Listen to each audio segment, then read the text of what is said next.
नमस्कार दोस्तों, कहानी का शीर्षक है बेजान शरीर। एक हफ्ते पहले ही कृतिका के पति का ट्रांसफर नए शहर में हुआ था। ऑफिस की करीब ही किराए का मकान लेकर दोनों रहने लगी थी।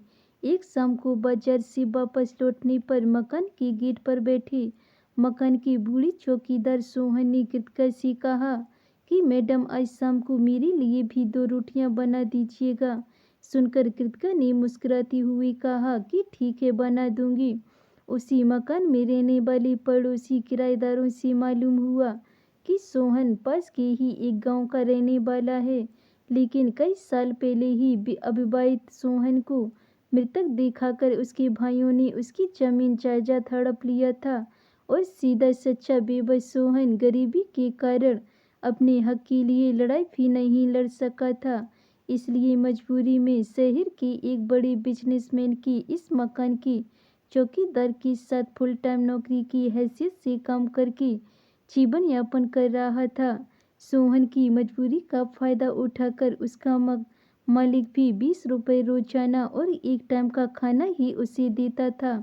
बेबस बेसहारा बूढ़ा सोहन चुपचाप अपने काम को ईमानदारी से करता रहता था, लेकिन जब सुबह मालिक के घर से आए खाने को भी बचाकर शाम को ही भी खाना पड़ता, तो कभी कभी बासी खाने को देखकर उसका मन खाने के लिए मना कर देता था। ऐसे में उसकी इच्छा होती कि उसे गर्म ताजी रोटियां मिल जाएं तो पेट भर जाए।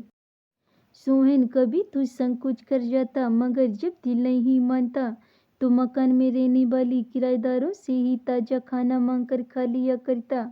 तो कभी यूं ही पानी पीकर रात भर जाकर रखवाली किया करता था। शाम को जब कृतिका गर्म रोटियों की साथ सब्जी लेकर सोहन को देने गई तो सोहन के चेहरे पर खुशी झलक रही थी। वो भाव विभोर होकर कृतिका को ढेरों आशीर्वाद देने लगा था। कृतिका ने सोहन के बारे में पड़ोसियों से मिली सभी जानकारियां बताईं तो उसके पति को भी सोहन पर बहुत तरस आया। इसी तरह धीरे धीरे 1 साल बीत गए थे, लेकिन आए दिन कृतिका के मन में सोहन को न्याय दिलाने, उसका हक उसे वापस दिलाकर जिल्लत की जिंदगी से दूर खुशहाल जीवन के लिए भावना उमड़ती उमड़ती रहती थी। एक दिन कृतिका के पति को ऑफिस के काम से दूसरे शहर जाना पड़ा तो कृतिका घर में अकेली ही थी। वो जल्दी से अपना सारा काम निपटा कर अपनी पसंद की किताब खोलकर पढ़ने लगी, लेकिन किताब पढ़ते समय भी थोड़ी थोड़ी देर में कृतिका का ध्यान सोहन की समस्या पर चला जाता था। ऐसे में कृतिका ने किताब बंद करके एक तरफ रख दिया और सोहन की मजबूरी का फायदा उठाकर उसके मालिक द्वारा की जाने वाली जाती और सोहन की परिवार वालों की बेहयाई के बारे में सोचने लगी कि बड़ी अजीब दुनिया है। कैसे कैसे लोग हैं इस दुनिया में। मन ही मन कृतिका को बहुत कुछ करने की सोचने लगी, लेकिन उसे ये भी समझ में नहीं आ रहा था कि कैसे वो सोहन को न्याय दिला सकेगी। शाम को सोहन की तबीयत भी कुछ ठीक नहीं थी तो उसका मालिक उसे दवाएं देने के साथ साथ अभद्र भाषा में न जाने क्या क्या बोलता जा रहा था। मकान के सभी किराएदारों को सोहन के साथ उसके मालिक का ये बर्ताव पसंद नहीं आता था, लेकिन वो कभी उसका पुरजोर विरोध नहीं कर सके थे। जैसे तैसे रात गहराती चली गई, वैसे वैसे सन्नाटा भी गूंजने लगा था और उस सन्नाटे में बीच बीच में सोहन की कराने की हल्की आवाज भी गूंज रही थी। बाकी किराएदारों की तरह कृतिका भी सोहन का हालचाल पूछकर अपने रूम में जाकर दरवाजे को लॉक करके बिस्तर पर लेट गई। थोड़ी देर बाद सोहन की कराने की आवाज भी आना बंद हो गई थी। शायद दवाइयों के असर से उसे नींद आ गई थी। कृतिका हल्की नींद में ही थी कि तभी दरवाजे पर किसी ने उसे आवाज देकर बुलाया। पूछने पर उसके पति की आवाज उत्तर में आई तो कृतिका ने दरवाजा खोला।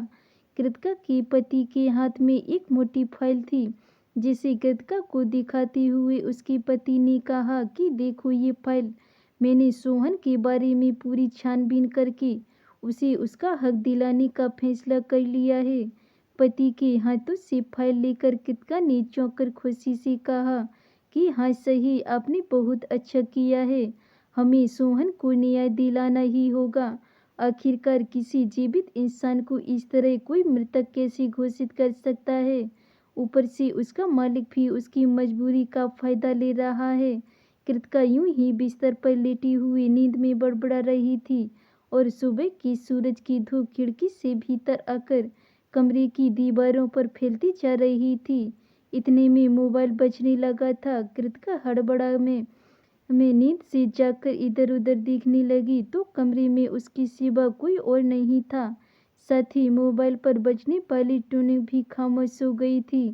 मोबाइल पर उसके पति की कॉल दोबारा आने लगी तो कृतिका की चेतनता वापस आई। उसने कॉल रिसीव करते ही पूछा कि क्या आप अभी वहीं हैं?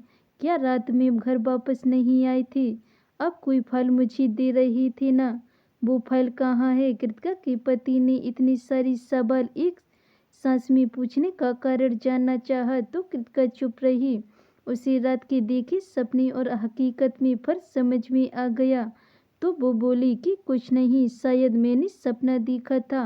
अब तो आज वापस आओगे ना? कृतिका ने अपने देखे सपने के बारे में विस्तार से बताया तो उसके पति ने उसे ज़्यादा न सोचने और अपना ख्याल रखने की बात कहकर बात खत्म की। कृतिका फ्रेश होने के लिए बाथरूम की तरफ जा ही रही थी कि नीचे से कुछ आवाज़ें सुनकर बालकनी से देखने लगी तो मालूम हुआ कि रात में सोहन सोने के बाद सुबह नींद से जागा ही नहीं। वो अब इस दुनिया से विदा होकर अंतिम यात्रा पर जा चुका था। कृतिका सोहन की अचानक हुई मौत से अवाक रह गई थी।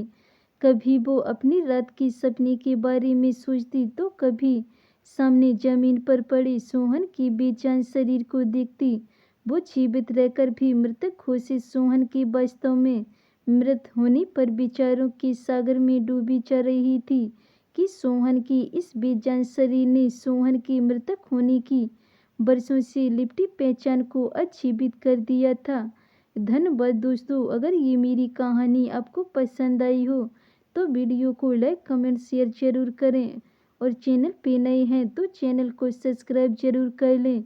मिलते हैं ऐसी नई और कहानियों के साथ, तब तक के लिए बाय बाय।